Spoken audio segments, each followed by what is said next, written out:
out of a forest lake that everyone thought had been lost for decades. When they opened the doors, what they saw made his legs go weak. Subscribe so you don't miss the continuation, and write in the comments which city you're watching from. For more than 20 years, Elias Monroe had started his mornings the same way, long before the sun had a chance to reach the lower valleys of the park. He rose in the dim half-light of his cabin, the air inside always cool no matter the season, carrying the faint resinous scent of pine that crept in through old wooden frames. He brewed coffee in a dented steel pot he had owned since his first year on the job, and drank it slowly while looking out at the wall of forest that pressed against the clearing like a silent audience. There was comfort in the repetition of his routine. It gave shape to days that otherwise dissolved into the endless rhythm of weather, wildlife, and visitors who never truly understood how alive the land was beneath their boots. Elias had spent more than 2 decades as a ranger in one of the most remote national parks in the northern part of the country, a place that did not appear on postcards and was rarely featured in travel magazines. The terrain was harsh, the winters long and brutal, and even in summer the mountains kept their secrets under layers of mist and shadow. The job was not glamorous, but Elias had never wanted glamour. He had come here as a young man fresh out of training, full of idealism and with a quiet determination to prove that he belonged in a profession where he often felt he had to work twice as hard to be seen as equal. Over the years, the park had become more than his workplace. It had become a living map of memories, every trail and ridge marked not just on charts, but inside him. That morning, he set out as he always did, taking his pickup along the narrow service road that curved like a ribbon between towering firs and granite outcroppings. He stopped to check a damaged sign near a trailhead where spring floods had undercut the post. He logged the coordinates in his notebook, noting the water level in the nearby creek and the condition of the bridge farther downstream. These were small tasks, but Elias knew that neglecting small things was how big problems began. He had seen it countless times, from unchecked erosion that turned a trickle into a landslide, to a forgotten gate that allowed off-roaders to carve scars into fragile meadows. As he drove deeper into the park, the landscape shifted subtly.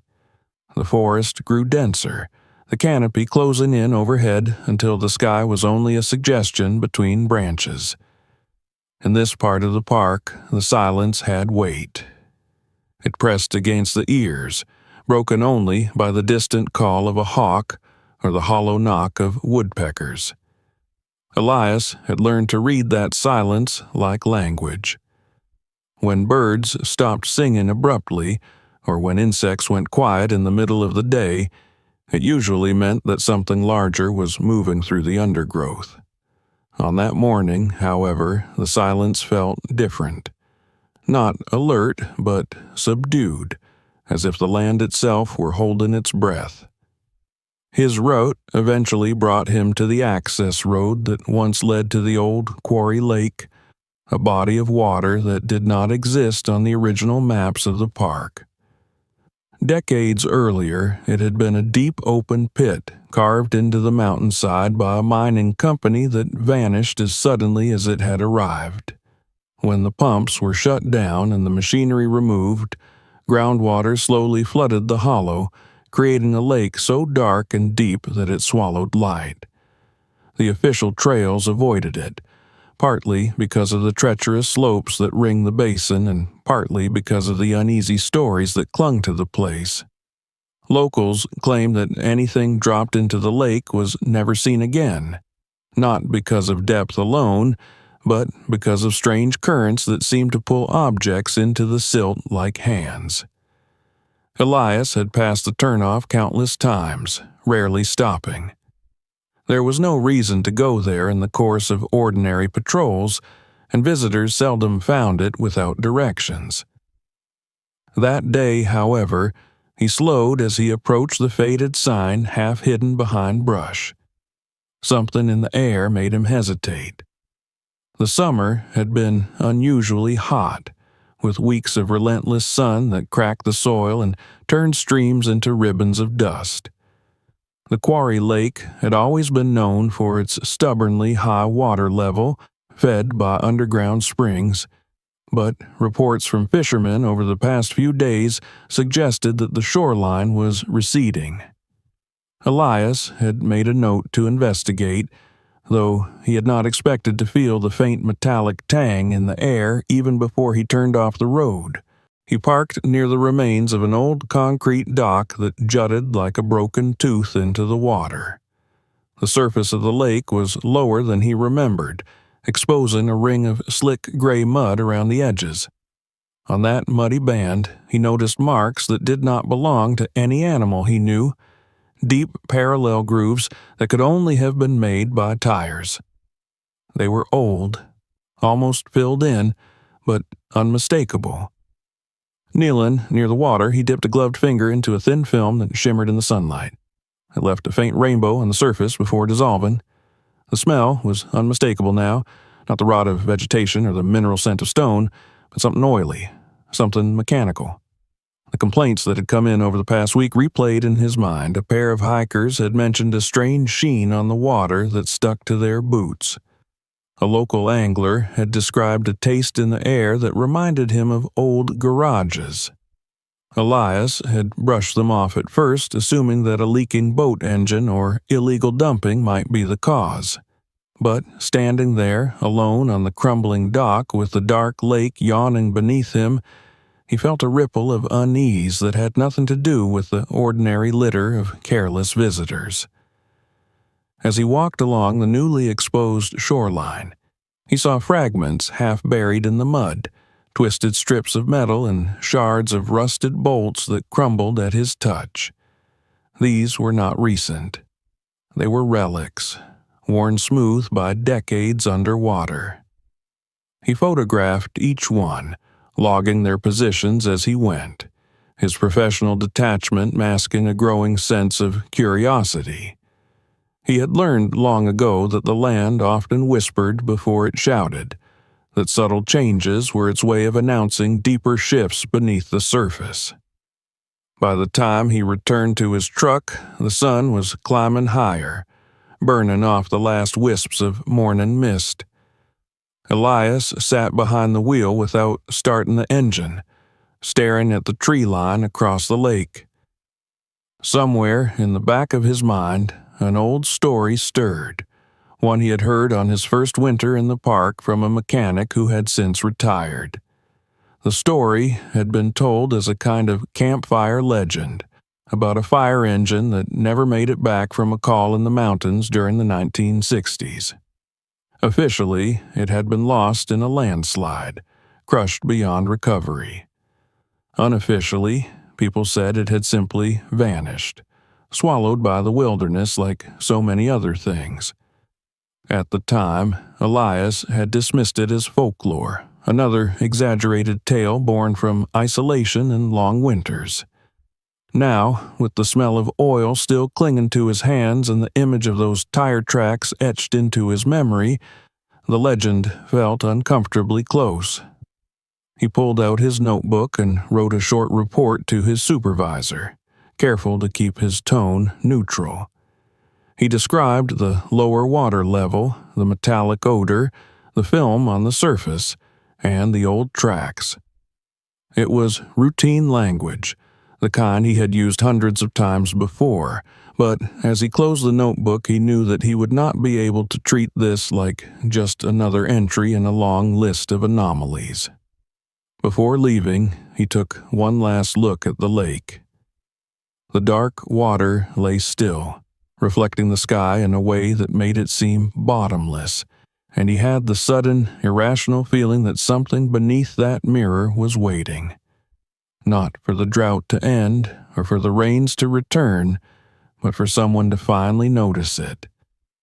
With that thought pressing against his mind, Elias started the engine and drove back toward the main road, unaware that this quiet morning had already begun to pull him into a story buried for more than half a century, one that the park itself seemed ready to give up at last. Elias Monroe did not sleep well that night. The image of the dark lake lingered behind his eyes long after he had turned off the lamp beside his bed, and when he finally drifted into a shallow, uneasy rest, he dreamed of standing on the crumbling concrete dock while the water below him receded, revealing shapes that had no place in a natural basin. By the time dawn arrived, pale and cool, he had already made up his mind that the inspection he had written up in dry, procedural language would not remain a formality. Something about the scene from the previous day had settled into his thoughts with the stubbornness of grit in a boot, and no amount of rational explanation could quite scrape it away. He began preparing for a more thorough survey of the quarry lake as soon as he arrived at the ranger station. The building was quiet. Most of his colleagues assigned to other districts are off duty, and the long hallway smelled faintly of old paper and pine cleaner. In the equipment room, he selected a portable sonar unit, a compact device designed for shallow water mapping that he normally used to locate submerged logs or abandoned fishing gear. He added a handheld GPS, waterproof notebooks, spare batteries, a coiled rope, and a high-resolution camera sealed in a thick plastic housing. As he loaded the gear into his truck, he took care to pack methodically, not because he expected anything dramatic, but because habit had taught him that the wilderness rarely announced its intentions in advance. The drive back to the lake felt longer than usual. Clouds were beginning to gather above the ridges, their shadows sliding across the slopes like slow-moving stains, and the air was heavy with the promise of afternoon storms. The access road, neglected and rutted, forced him to crawl along in low gear, weaving between rocks and fallen branches. At one point, he had to stop to drag a half-rotted log out of the way, the bark disintegrating into damp flakes at his touch. The sense of isolation deepened with every mile. The radio lost its signal, and the only sound inside the cab was the hum of the engine and the faint clatter of gear shifting in the back. When he finally reached the lake, the change from the day before was subtle but unmistakable. The water line had retreated a little farther, revealing a broader band of glistening mud. The oily film still clung to the surface in places, catching the light in thin, iridescent streaks. The smell was stronger now, a faint echo of burnt rubber and old machinery that had no business lingering in a place where the only vehicles were park trucks and the occasional ranger boat. Elias parked near the dock and stood for a moment, taking in the scene with the careful attention he usually reserved for tracking injured wildlife. Every detail seemed to insist that this was not a natural occurrence. He assembled the sonar unit and attached it to a small inflatable raft he carried in the back of the truck for just such surveys. The water was too deep and cold to wade into safely, and the shoreline was too unstable to risk dragging heavier equipment. Inflating the raft took longer than he liked, the pump wheezing with each stroke, but he used the time to steady his breathing and clear his head. By the time he pushed the raft into the lake, the clouds had thickened, muting the sun and turning the water into a sheet of dark glass. Paddling slowly, he guided the raft along a rough grid he had plotted the night before, using landmarks on the shore to keep his bearings. The sonar unit hummed softly as it sent pulses into the depths, the screen flickering with the abstract language of sound waves translated into shapes and shadows. For the first several passes, he saw nothing but the expected contours of the basin, the gradual slope where the quarry walls gave way to the flooded pit, the uneven texture of silt and stone. Then, as he crossed the center of the grid, the display changed. A dense, angular mass appeared on the screen, its edges too sharp to be geological. Elias slowed the raft and circled back, watching as the shape re-emerged from a different angle. The more he adjusted his position, the clearer the outline became. It was not the amorphous blur of debris or the chaotic tangle of a fallen tree. It had straight lines, flat planes, and a profile that made his pulse quicken. He estimated its length and width by the scale on the display and felt a jolt of recognition.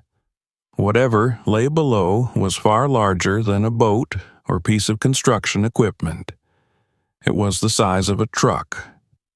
He marked the coordinates with the GPS and repeated the scan, altering the sensitivity and depth range to rule out distortion. The object remained stubbornly consistent, standing upright in a way that made no sense for something that had simply slid into the water by accident. If a vehicle had rolled off the old quarry road, gravity would have sent it tumbling end over end, scattering fragments across the basin. This, by contrast, appeared almost planted, its base embedded in the silt like the root of a metal tree. Elias leaned back in the raft, the paddle resting across his knees, and stared at the shoreline. The faint, nagging discomfort he had felt the day before had grown into a tight knot beneath his ribs. He thought again of the legend about the missing fire engine, of the way the mechanic had lowered his voice when he told it, as if the trees themselves might be listening. He shook off the thought and focused on the practicalities. Official procedure would require him to notify his superiors, submit the data, and wait for authorization to proceed. That could take days, perhaps weeks, and he had already seen how quickly the conditions around the lake were changing. The storm that had been threatening all morning finally announced itself with a distant roll of thunder. The sound echoed through the basin, bouncing off the quarry walls until it was impossible to tell how far away it truly was. Elias checked the sky and calculated how much time he had before the weather turned dangerous. Against his better judgment, he decided to take a closer look. It was not a full dive, not the kind of exploration that would require a team and safety lines, but a cautious descent with a mask and camera, just enough to confirm what the sonar was telling him. He paddled the raft to the coordinates he had marked and secured it to a makeshift anchor, a heavy length of chain he carried for emergencies. The water was colder than he had expected, seeping through his gloves as he tested it with his hand. He fitted the mask over his face, adjusted the straps, and clipped the camera to his wrist. The surface of the lake was deceptively calm, betraying nothing of what waited below. He took a steadying breath and slid over the side. The chill was immediate and bracing, stealing the air from his lungs for a moment before he forced himself to relax. He kicked gently, careful not to disturb the silt more than necessary, and began to descend. The light faded rapidly, the world narrowing to the pale cone of visibility in front of his mask. The water was not clear enough to see far, and within a few yards the surroundings dissolved into murk. He followed the faint guidance of the sonar beacon he had lowered on a line, trusting that it would lead him to the anomaly. As he moved deeper, the temperature dropped further and his breath sounded loud in his ears, a steady rasp that seemed out of place in the thick silence. Then, without warning, something dark loomed in front of him. He slowed, his heart hammering as he drew closer. At first, he could not make sense of the shape, only that it was massive and wrong in this context, a block of shadow against shadow. He brushed away a veil of silt with a gloved hand, and the outline sharpened. A rusted grill emerged from the gloom, its vertical bars unmistakable despite the years of corrosion. Above it, the curve of a hood and the edge of a windshield took form, the glass so darkened that it swallowed the light from his torch. Elias felt a surge of adrenaline that had nothing to do with the cold. This was no random piece of scrap. It was a vehicle, old and heavy, standing on the lake bed as if it had been set there deliberately. He swam closer, circling the front end and filming as he went. The sides were coated in a thick layer of algae, but beneath the green he glimpsed faded paint that might once have been a bold color. The tires were half buried, their treads packed with silt. There was no debris field, no scattered parts, only the solitary bulk of the machine, mute and inexplicable. He tried to peer through the windshield, but the blackened glass revealed nothing. The thunder he had heard earlier sounded again, this time closer, reverberating through the water in a way that he felt as much as heard. It was a reminder that he was pushing his luck. Reluctantly, he backed away from the vehicle and followed his line to the surface, lungs burning as he kicked upward. When he broke through into the gray daylight, rain was already beginning to fall, stippling the lake with 1,000 tiny impacts.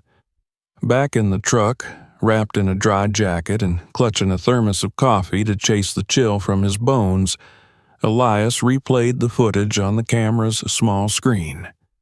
The images were grainy, the light uneven, but the essential truth was there in every frame. A large, vintage truck sat at the bottom of a lake that had no business containing it. The storm intensified, drumming against the roof of the cab, and he realized that whatever lay beneath that water was not going to wait patiently for bureaucratic wheels to turn. He composed his report as soon as he returned to the station, attaching the sonar data, the coordinates, and still images from the dive.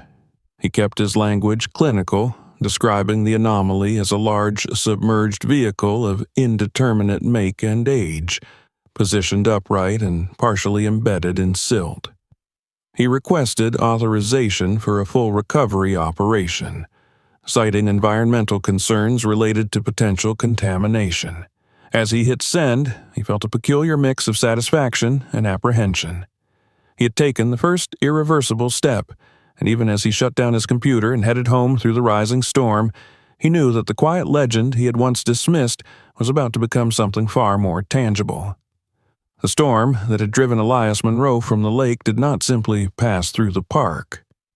It settled in, draping the ridges in sheets of rain and low cloud for 2 full days, as if the mountains themselves were reluctant to let him return to the place where he had brushed against something long hidden.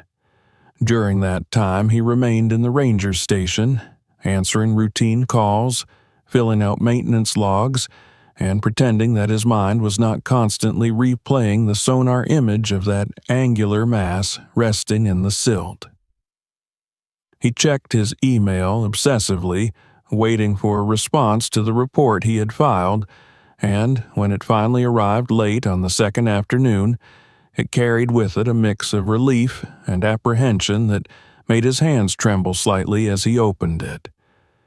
Authorization had been granted for a recovery operation. The wording was cautious, framed as an environmental assessment and potential hazard removal, but Elias knew that the implication was far greater. The park administration had contacted the county sheriff, and arrangements were already underway to bring in a heavy lift crane and a salvage team equipped to handle large submerged objects. A date was set for the following morning, weather permitting. The brevity of the message, its refusal to speculate or elaborate, only sharpened the sense that something significant was about to be dragged into the open. By dawn, the storm had broken, leaving the air washed clean and cold. Mist clung to the treetops like unraveling bandages, and the mountains stood revealed in sharp relief against a pale blue sky. Elias drove back to the quarry lake in convoy with a pair of county vehicles. The narrow road suddenly crowded with motion after years of neglect. The farther they went, the more isolated the scene felt, the procession of modern trucks and flashing lights cutting an alien path through the quiet forest. They arrived to find that word had already spread. Despite the early hour, a handful of locals were gathered near the old dock, their vehicles parked haphazardly along the road. Some had come out of curiosity, others with a wary, defensive air that Elias recognized from past encounters when park regulations threatened long-standing habits. He stepped out of his truck and immediately felt the shift in atmosphere, the unspoken tension that had nothing to do with the lake and everything to do with what it might give up. The salvage crew worked with brisk efficiency, unloading equipment from flatbeds and assembling it on the narrow strip of stable ground that bordered the basin. The crane loomed above them, its long arm a stark line against the sky, while generators throbbed and cast a mechanical rhythm over the natural stillness. Elias briefed the team leader, a broad-shouldered man with a weathered face, who listened intently as Elias described the sonar readings and the position of the submerged vehicle. There was no need to embellish. The facts were strange enough on their own. As the crew prepared to attach guidelines and lowering rigs, more people arrived, drawn by rumors that traveled faster than any official announcement. Journalists followed, cameras slung over their shoulders, eager for a story that might fill the empty spaces of the news cycle.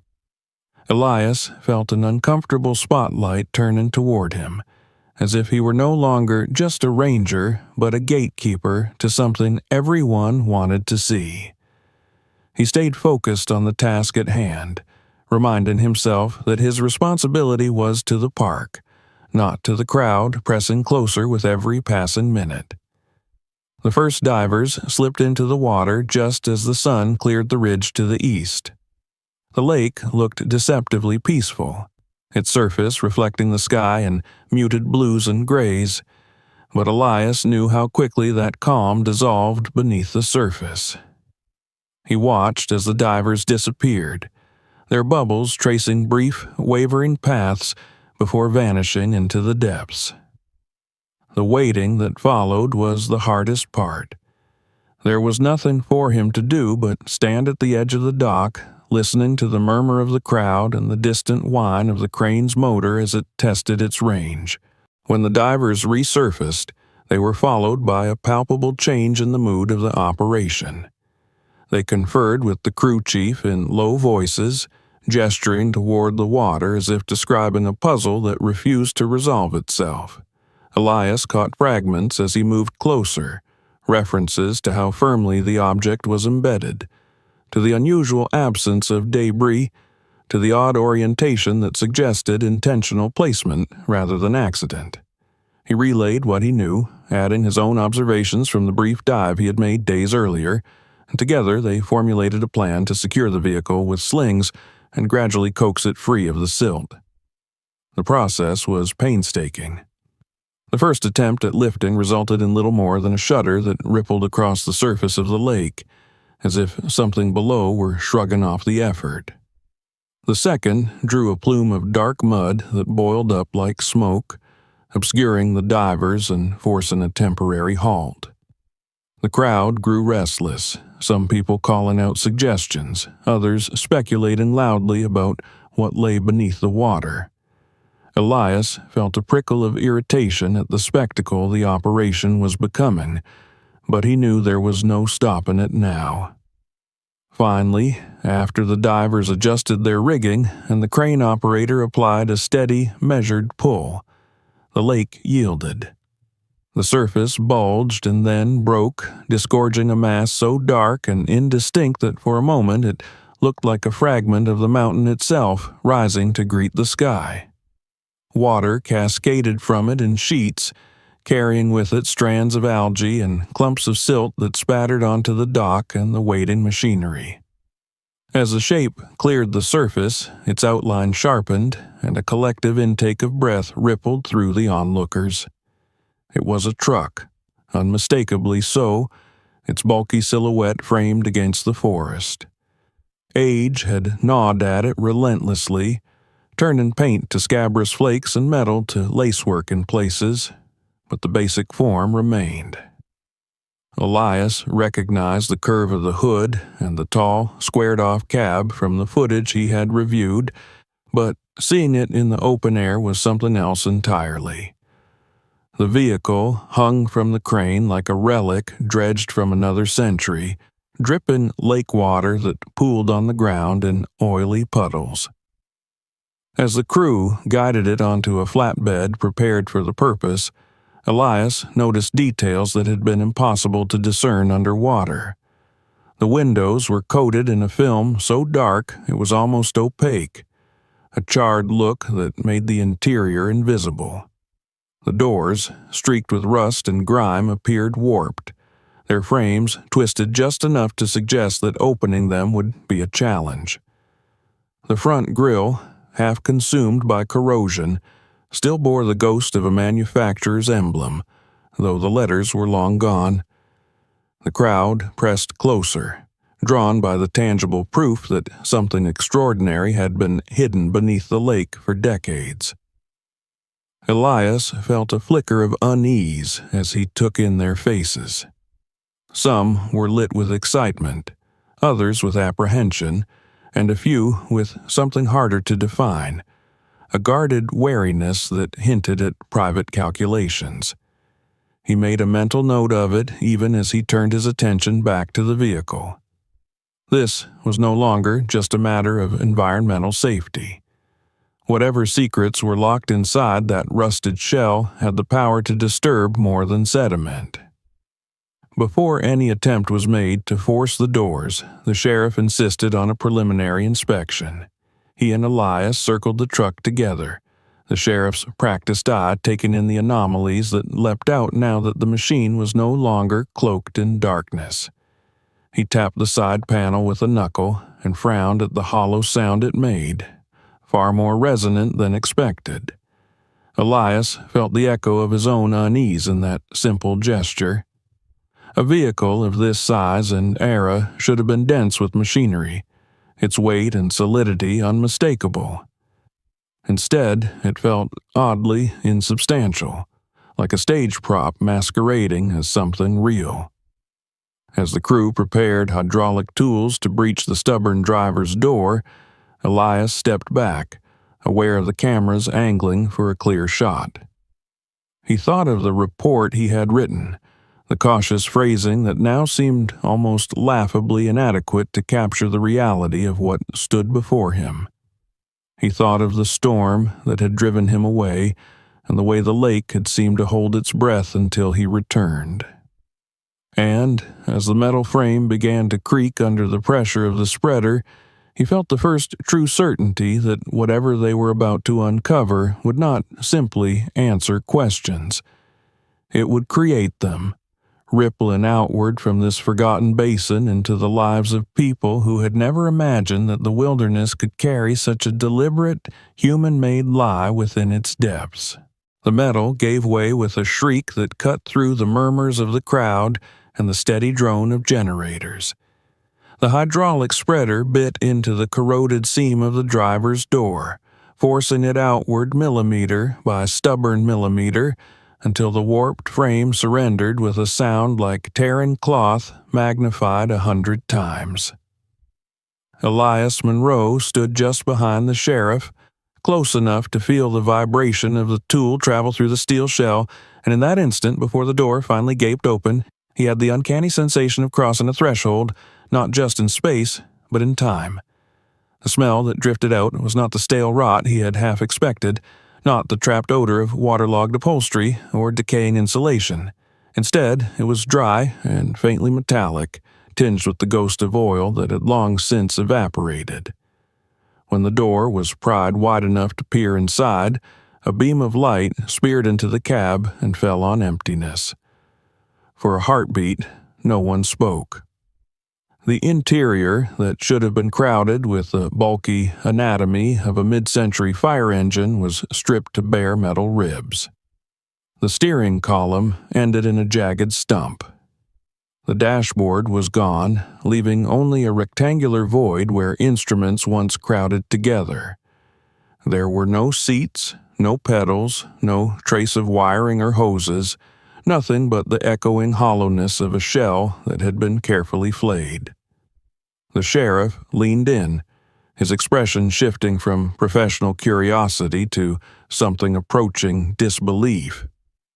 He ran a gloved hand along the exposed floor, tracing lines where components had once been bolted down. The marks were clean, too clean, free of the chaotic scars left by disaster. Elias felt a cold wave of comprehension wash over him. This was not the result of a crash or a fire or years of neglect beneath the water. It was the residue of intent.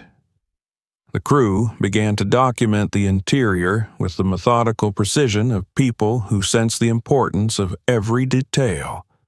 Photographs were taken from multiple angles, measurements recorded, fragments of loose material collected in evidence bags.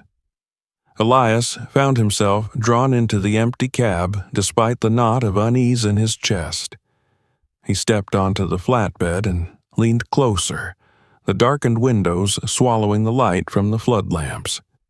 The glass was coated in a black film that resisted his touch. Not soot exactly, but something that seemed to have been applied. A deliberate veil to hide what lay beyond when the truck still moved through the world above ground. As they moved to the rear compartments, the pattern repeated itself with grim consistency. Where heavy pumps and brass fittings should have been mounted, there were only outlines, pale ghosts of metal against darker paint. The bolts had been removed, not snapped. The cuts where hoses and cables had been detached were smooth, almost surgical. Elias cataloged these details in his mind even as the crowd pressed closer, their whispers rising to a fevered pitch. This was no longer a relic salvaged from the past. It was a message, though one whose author had long since vanished. The sheriff straightened and met Elias's gaze. In that look, there was an unspoken acknowledgement that the story they had all expected to tell, of a tragic accident and a lost vehicle finally brought to light, had just been obliterated. What stood before them was not a tomb, but a riddle. He ordered the area secured, his voice cutting through the growing noise, and uniformed deputies moved to establish a perimeter. A few disgruntled locals protested, but their complaints fell flat in the face of the unfolding spectacle. Elias retreated a step, feeling suddenly exposed in the midst of the attention he had unwittingly drawn. Cameras flashed, their sharp clicks like the snapping of insect wings, and reporters began speaking urgently into phones. He knew that by nightfall the images would be everywhere, the empty carcass of the truck framed as the latest mystery in a region that had grown accustomed to being ignored. Yet, even as the narrative began to take shape beyond his control, he found his thoughts turning inward to the small details that the broader audience would miss. He noticed, for instance, that the pattern of corrosion inside the cab differed from that on the exterior. The metal ribs within were less eaten away, suggesting that the interior had been exposed to water for a shorter time than the outer shell. That alone contradicted any notion that the truck had simply been dumped intact decades ago. It implied a period of exposure to air after it had been stripped, long enough for the inside to begin oxidizing, but not so long that the elements could erase the marks of disassembly. There were other subtleties. A scrap of cloth snagged on a jagged edge where the dashboard had once been mounted, its fibers bleached but still distinct, perhaps a remnant of a work shirt or a cleaning rag. A length of frayed twine caught beneath the rear frame, too insubstantial to have survived a violent crash, but perfectly placed to be forgotten in the rush of deliberate work. Elias collected these small fragments with the care of someone handling something fragile and irreplaceable, even as part of him wondered whether they were clues or merely artifacts of a process he could only begin to imagine.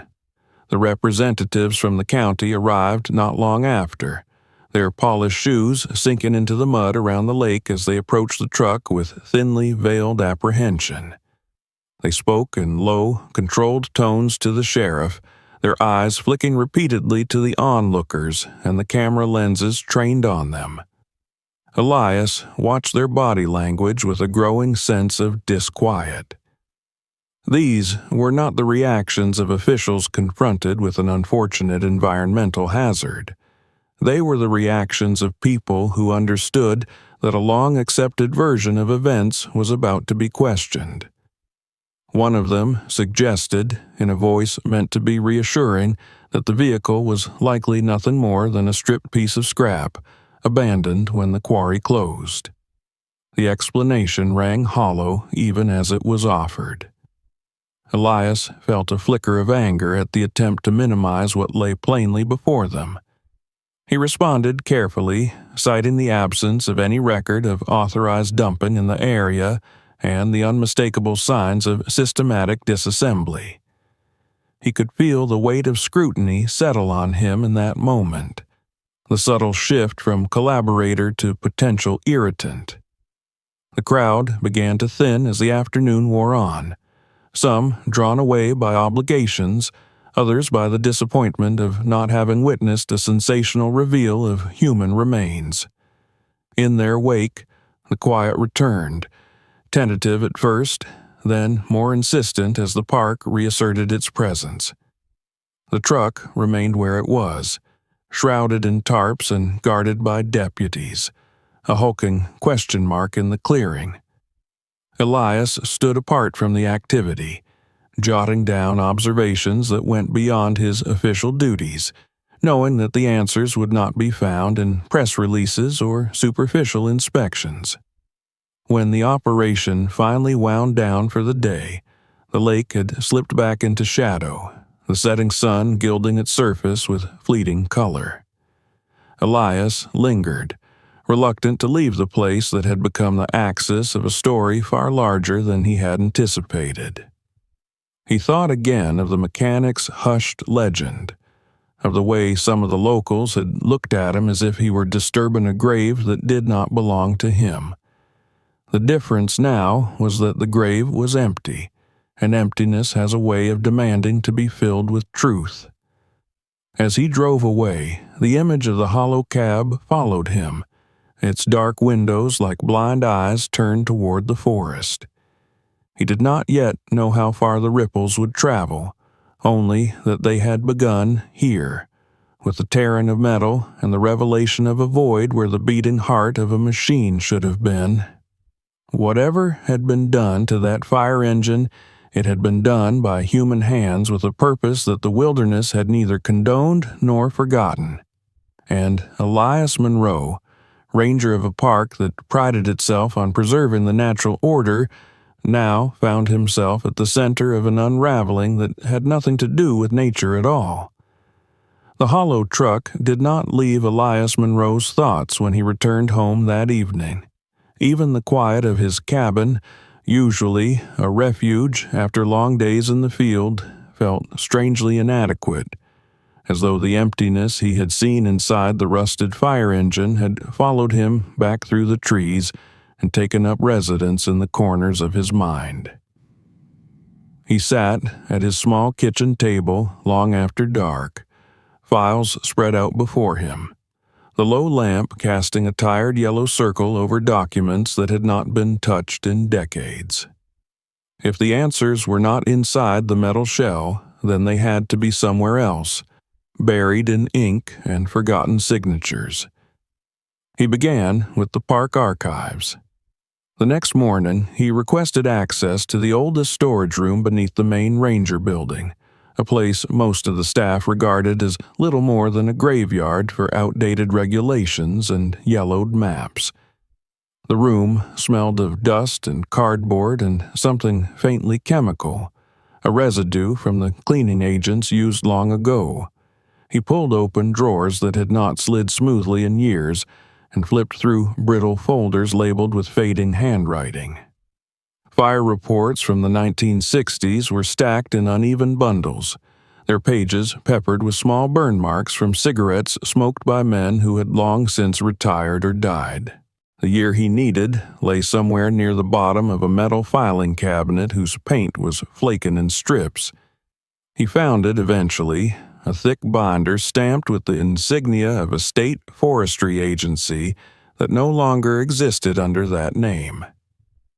As he leafed through the pages, the official version of events took shape in the language of the time, dense and formal, laden with assurances that every effort had been made to contain a catastrophic blaze that had swept across the eastern slopes of the park.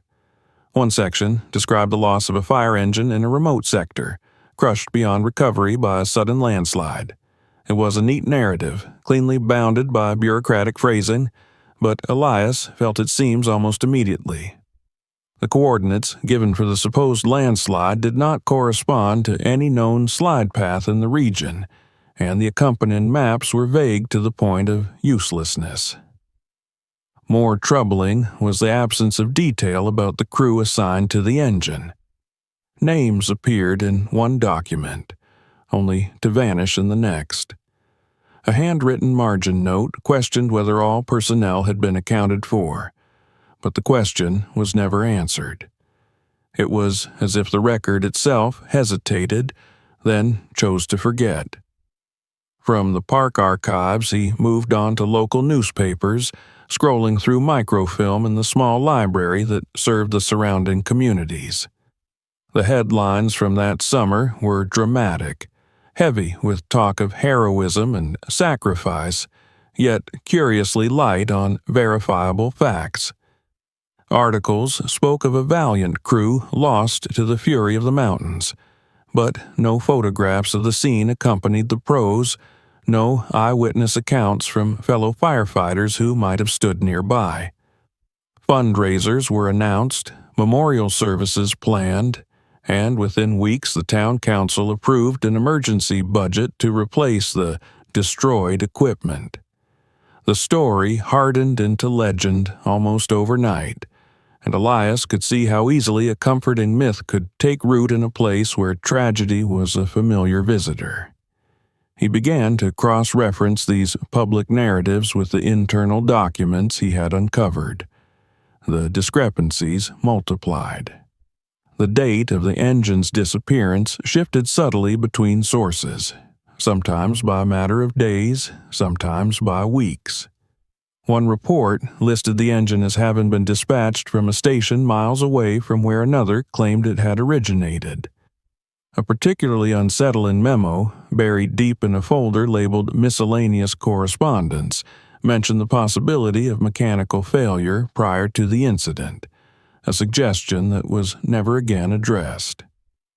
Money left its own paper trail, and Elias followed it next. He requested records of insurance claims and emergency appropriations from the county office, presenting his inquiry as part of an ongoing investigation into environmental contamination. The clerks, more accustomed to dealing with zoning permits and property tax disputes, seemed bemused by his interest in half-century-old transactions, but they complied. Over the course of several hours, he pored over ledger sheets that told a story in columns of numbers. There it was, a sizable payout authorized in the aftermath of the fire, designated for the replacement of Engine 9, a vehicle now widely believed to have met its end in a landslide that might never have existed. What struck him was not the amount itself, though it was substantial for the era, but the speed with which it had been approved. There were no lengthy appeals, no contested valuations, only a smooth, efficient flow of funds from insurer to municipality.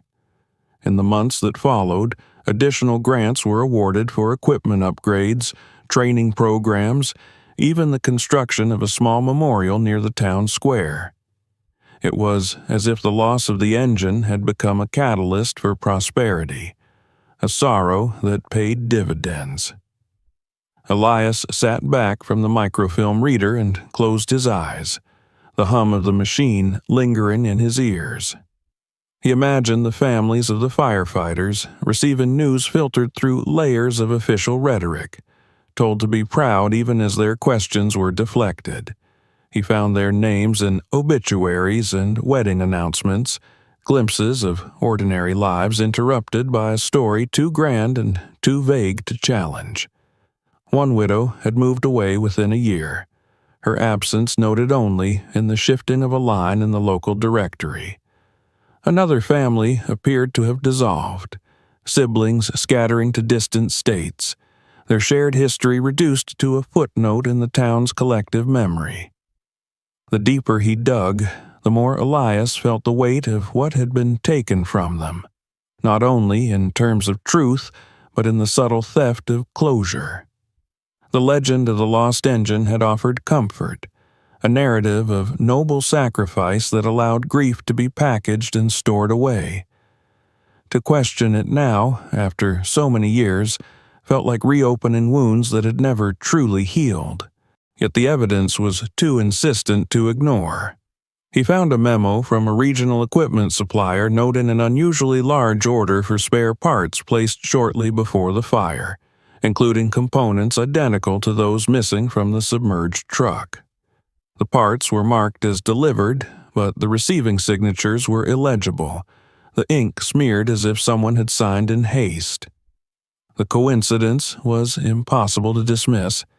By the time he left the library that evening, the sun had dipped low behind the hills, painting the sky in muted shades of orange and purple. Elias paused on the steps, looking out at the quiet street that had borne the weight of these secrets for so long. Children rode bicycles past storefronts that bore the same names they had 50 years ago. People greeted one another with easy familiarity, unaware that the story they had inherited might be built on a foundation of calculated deceit. He returned to his cabin with a folder thick with copies and notes, his mind buzzing with connections that refused to settle into a single, tidy conclusion. The hollow fire engine, the rushed insurance payout, the missing details in the archives, the sudden influx of funds that had reshaped the town's fortunes. Each piece on its own might have been explained away. Together, they formed a pattern that was beginning to feel disturbingly deliberate. Late that night, he spread the documents across his table once more, the same lamp illuminating a far more troubling landscape than it had the evening before. He traced lines between names and dates, letting the fragments coalesce into a narrative that no official report had ever dared to tell. The truck had not been lost to the mountains. It had been unmade by human hands, its valuable parts stripped away while a convenient tragedy was crafted to fill the void. As he finally turned in for the night, exhaustion pressing down on him like the weight of the forest itself, Elias understood that the empty shell resting by the quarry lake was only the most visible symptom of a sickness that had spread through the town long before he arrived in the park. The wilderness had kept the secret for as long as it could, but now, with the water receding and the metal exposed to the light, it had passed the burden on to him. The idea that the empty fire engine had been stripped somewhere on dry land before its silent descent into the quarry lake refused to leave Elias Monroe's thoughts after he closed the folder of archival documents. The wilderness had not done this. People had, and they had done it close enough to leave behind a trail, however faint. He returned to the lake early the next morning, not with sonar or dive gear this time, but with old maps spread across the hood of his truck, tracing the lines of a place that had been reshaped beyond recognition. Long before the pit filled with water, the quarry had been a hive of activity. Elias unearthed a set of hand-drawn plans from the county planning office that depicted the site in its industrial heyday. There were access roads now swallowed by forest, loading platforms that had collapsed into the basin, and a sprawling service yard that once held crushers, generators, and repair sheds. The map was annotated with names of contractors whose companies had vanished or rebranded in the decades since, but the surnames themselves echoed those he had begun to associate with the strange flow of money after the fire. He drove slowly along what had once been the quarry's main access road, the route now little more than a depression in the earth that only someone who knew to look could follow. Moss had softened the ruts, and saplings pushed up through the gravel like stubborn memories. At the edge of the lake, he found the remains of a concrete foundation, its corners buried under leaf litter and pine needles. This, he realized, had likely been the location of a maintenance building, a place where heavy equipment could be serviced away from prying eyes. Elias knelt and brushed aside debris, exposing a length of rusted rail that curved in a shallow arc. It took him a moment to understand what he was seeing. It was part of a track system, the kind used to guide vehicles or machinery into position. He imagined the fire engine rolling slowly along those rails, its valuable components removed one by one in the shelter of a building that no longer stood. The image was unsettling not because of its violence, but because of its banality. There was nothing dramatic about the act of dismantling a truck. It was labor, plain and methodical, carried out by people who had likely gone home to dinner afterward without a second thought. From the site, he followed the paper trail outward, away from the park and into the broader world of commerce where objects lost their stories and became inventory. He contacted collectors and restoration specialists who dealt in vintage firefighting equipment, posing as a ranger seeking information about historical models. Some were guarded, suspicious of his motives, but others were eager to talk, their voices brightening at the chance to share obscure knowledge. He learned about the distinctive brass pumps manufactured for a brief window in the early 1960s, about the serial numbering conventions that had been abandoned when companies merged or closed. These were the parts that had vanished from the lake, the gleaming heart of a machine reduced to a shell. One afternoon, he received an email from a restorer in another state who had come across a peculiar lot at an auction years earlier. The items had been listed as surplus, sold without provenance, but the restorer remembered them because of their unusual configuration. He attached photographs, and when Elias opened them, he felt the same jolt of recognition he had experienced beneath the water. The fittings bore the same mounting pattern he had documented on the empty truck, the same telltale spacing between bolt holes. Even the discoloration along the edges matched the marks left on the fire engine's frame, as though the metal itself had carried an imprint of its former attachment.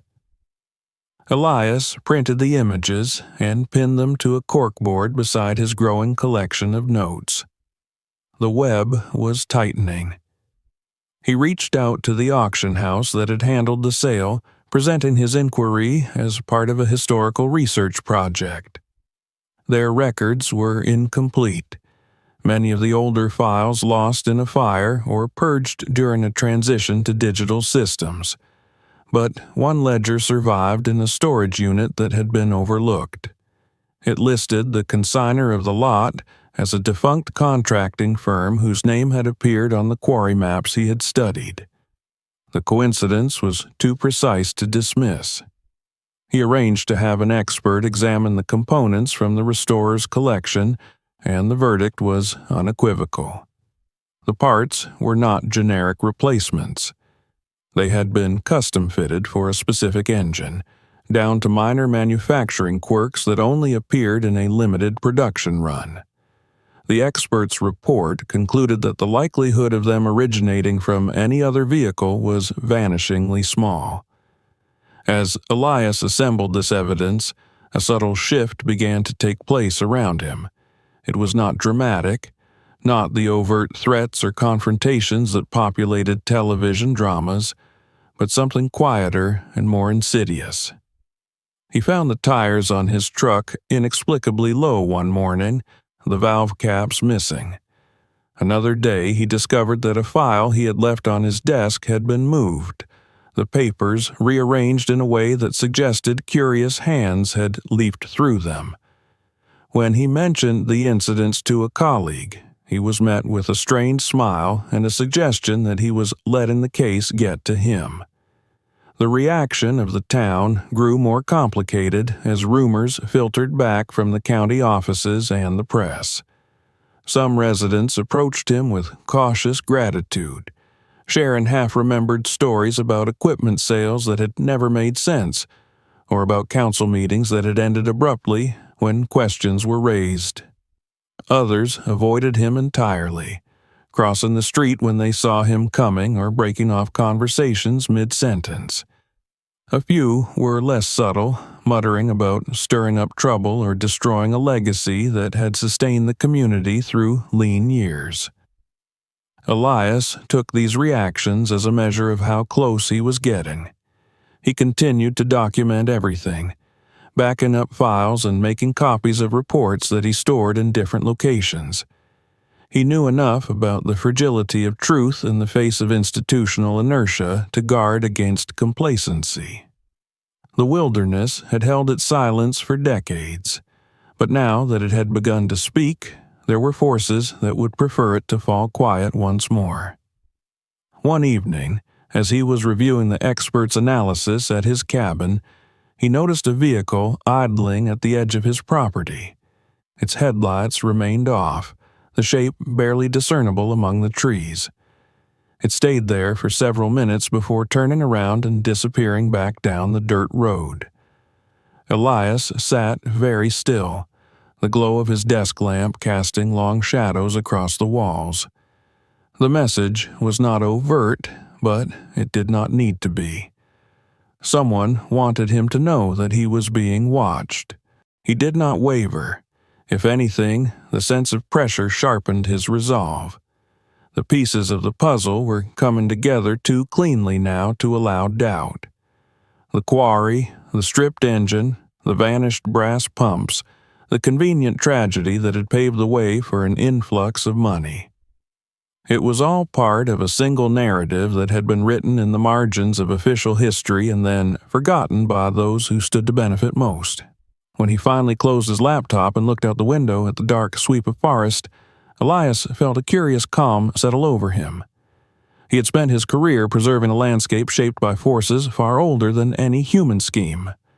Now he was confronted with a different kind of erosion, one that gnawed at trust and memory rather than stone. The wilderness had given him its clue in the form of a hollow machine, and he had followed it as far as it would go.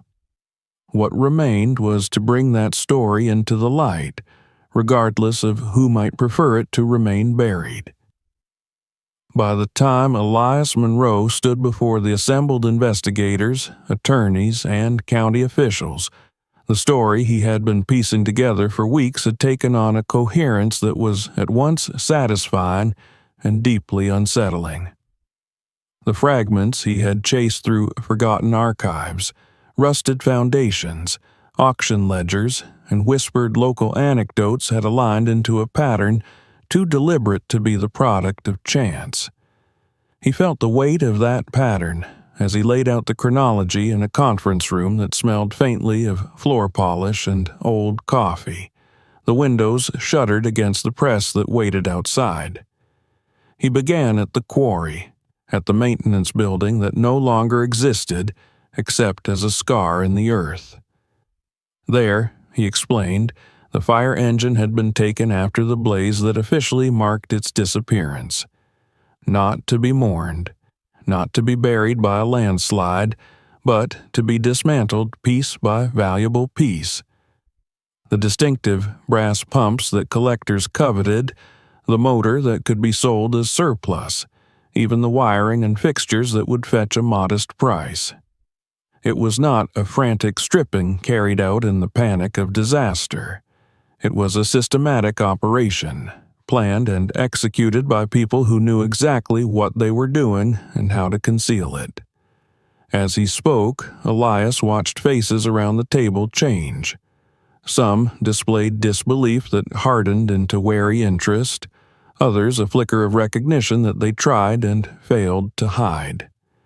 He detailed how the parts had moved from the quarry into the world of auctions and restorations, their origins obscured by paperwork that bore only the most generic descriptions. The report from the expert lay before him, its technical language a bulwark against accusations of speculation. These were not random components.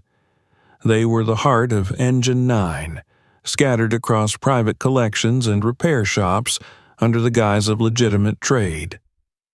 The scheme, as he reconstructed it, had required more than a handful of opportunists.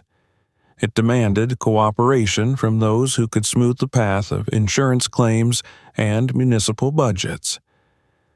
In the aftermath of the fire, when the town was primed for sympathy and aid, the story of a heroic loss had been shaped and circulated with remarkable efficiency. Reports were written, maps altered, and questions redirected until the narrative of a landslide had settled into public consciousness like a geological fact. The empty shell of the engine, stripped of anything that might raise suspicion, was then taken back to the quarry and lowered into the water that would soon become a lake, the final act of a deception designed to be permanent. There was a pause when Elias reached that point, a hush in which the room seemed to hold its breath. He had expected objections, counter-arguments, some attempt to fracture the chain of reasoning he had built, but instead he was met with a heavy silence. It was broken at last by the chief investigator, a woman with iron-gray hair and eyes that missed nothing. She asked him to repeat the details about the insurance payout and the emergency appropriations, her tone measured but edged with something like anger. He did so, and in that repetition the emotional core of the story came into sharper focus. The fire engine had not simply vanished. It had been converted into capital, its disassembly a prelude to the infusion of money that reshaped the town's fortunes. Grants that were never audited properly, memorial funds that masked the absence of real accountability, all built on a foundation of deliberate misrepresentation. It was corruption not of the flamboyant, headline-grabbing kind, but of the quiet, corrosive variety that thrived on trust and complacency. The discussion turned to the crew that had been assigned to Engine 9. Here, the narrative grew darker still. Officially, they had been listed as lost in the same landslide that destroyed their vehicle, their remains unrecovered but their sacrifice enshrined in ceremony. Yet the documents Elias had uncovered told a different story, one riddled with erasures and ambiguities. The men's names appeared and disappeared across records, their fates never described with the finality one would expect of confirmed deaths. It was as though they had been edited out of existence, their absence papered over by patriotic rhetoric. This was the point at which Elias felt the weight of what he was asking the room to confront. If the engine had never been lost to a landslide, if it had been dismantled in cold deliberation, then what had become of the people who were supposed to have been inside it? He did not accuse anyone of murder. He did not need to. The mere suggestion that these men might not have perished in the manner claimed, that their disappearance had been convenient for those who profited from the scheme, was enough to chill the air. Outside, the press had begun to piece together fragments of the story, their speculation audible even through the closed doors. Inside, the investigators conferred in low voices, already outlining the next steps. Subpoenas would be issued, bank records scrutinized, interviews conducted with anyone still alive who had been involved in the aftermath of the fire. The web Elias had traced was about to be tested by the full force of the law, and he could not predict how many strands would snap under that strain. When the meeting finally adjourned, he stepped into the corridor feeling both lighter and more exposed than he had in weeks. He had done what he set out to do, carrying the truth as far as he could on his own. Now it belonged to others, to institutions whose response would determine whether the story ended in justice or simply another layer of official forgetfulness.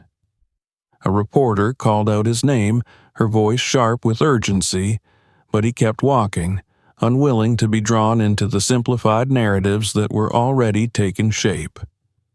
As he drove back toward the park, the familiar contours of the mountains offered a strange comfort.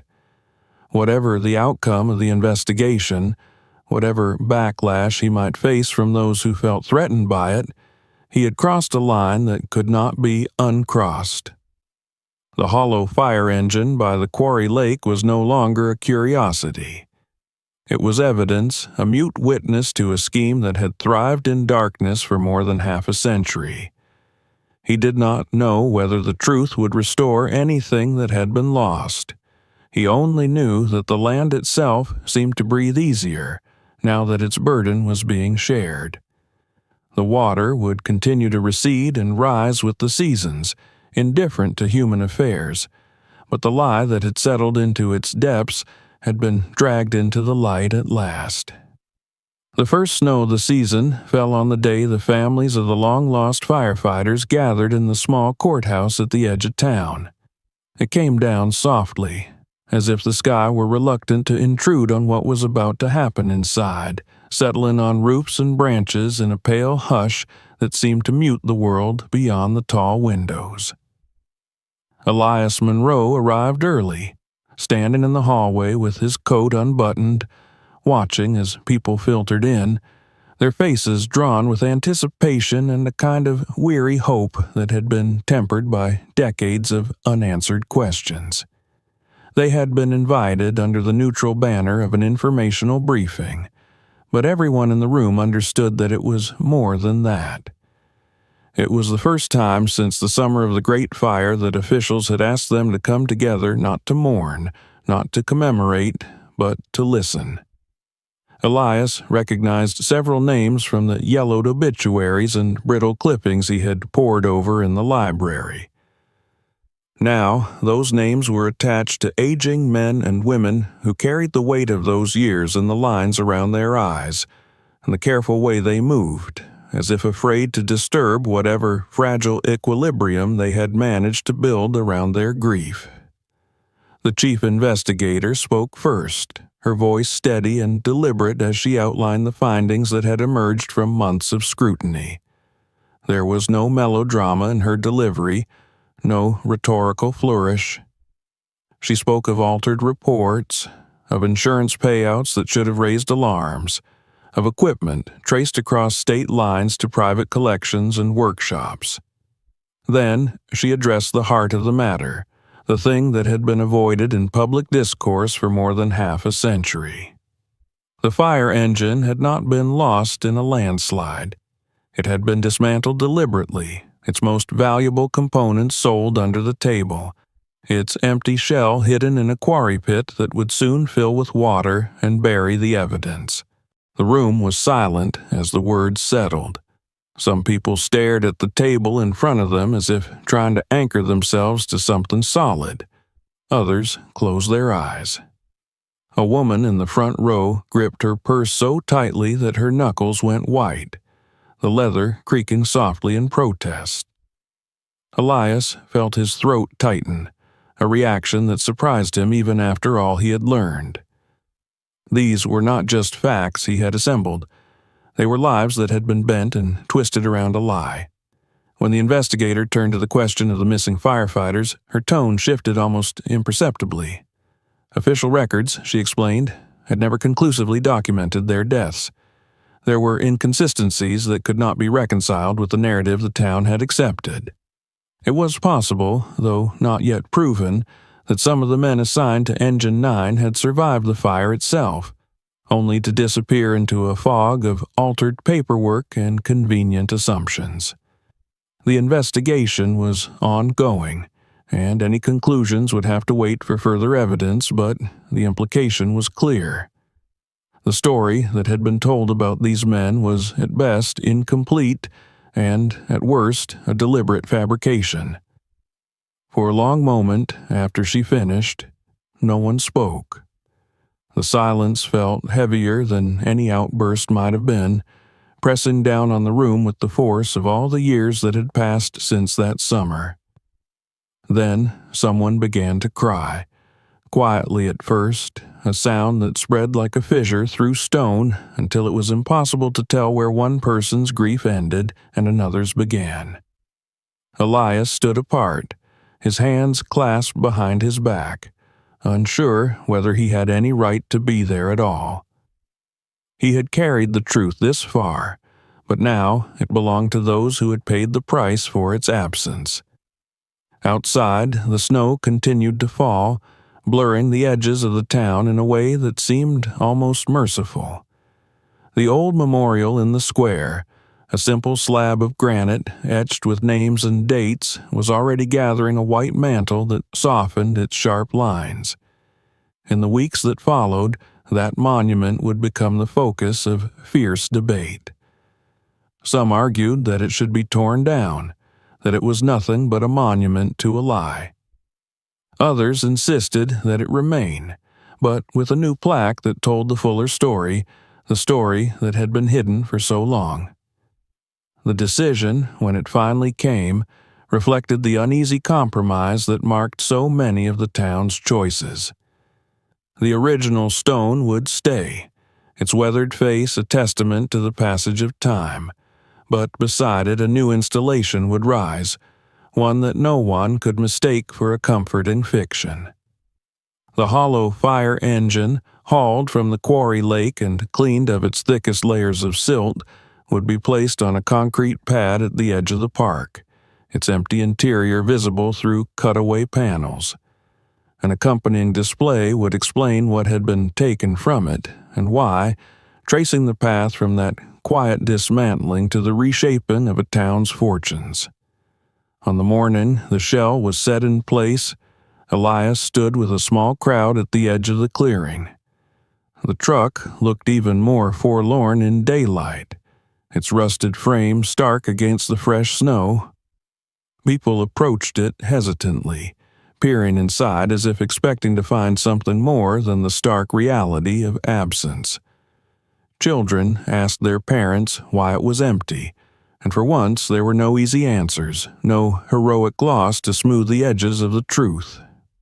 For Elias, the installation was not a triumph, but a reckoning. He watched as families laid flowers at the base of the display, not in celebration, but in acknowledgement of a grief that had been postponed for too long. He spoke quietly with a man who had been a boy when the fire raged through the mountains, who had grown up believing that his father's death was a simple, tragic fact of life. Now, that belief had been stripped away, leaving behind a complicated blend of anger and relief that no memorial could fully address. In the months that followed, the investigation wound its way through courts and committee rooms, exposing a network of small betrayals that added up to a profound one. Some of the men who had signed off on the altered reports were gone, their names surviving only in the margins of old documents, but others were forced to answer for their actions at last. The process was slow and often unsatisfying, constrained by statutes of limitation and the erosion of evidence, yet it carried a symbolic weight that Elias felt keenly. The truth, even when it arrived too late to heal old wounds, still mattered. Life in the park gradually returned to its familiar rhythms. The lake froze over in winter and thawed again in spring, its dark surface no longer hiding a secret that no one dared to name. Visitors came to see the strange relic at the edge of the forest, some drawn by curiosity, others by a more solemn desire to understand how such a story could unfold in a place devoted to preservation and transparency. Elias continued his patrols, his days filled once more with the practical concerns of erosion control and trail maintenance, but he carried with him a changed perspective. He had always believed that his duty was to protect the land, to keep it as untouched as possible for those who would come after him. Now, he understood that stewardship also meant guarding the stories that clung to that land, the invisible layers of human action that shaped its present as surely as glaciers and floods. The wilderness, he realized, was not just a refuge from history, but a repository of it, holding within its depths both the beauty and the failures of those who had passed through. On a quiet afternoon toward the end of the year, Elias walked alone to the lake. The snow had melted along the shore, revealing the familiar band of gray mud where he had first noticed the tire tracks months before. He stood for a long time at the water's edge, listening to the wind move through the trees and watching ripples disturb the mirror of the surface. The place felt different now, lighter somehow, as if a pressure had been released. He knew that not everyone would thank him for what he had uncovered. There would always be those who preferred the simplicity of a myth to the complexity of truth. Yet, as he turned back toward the forest and the long road home, he felt a quiet certainty settle within him.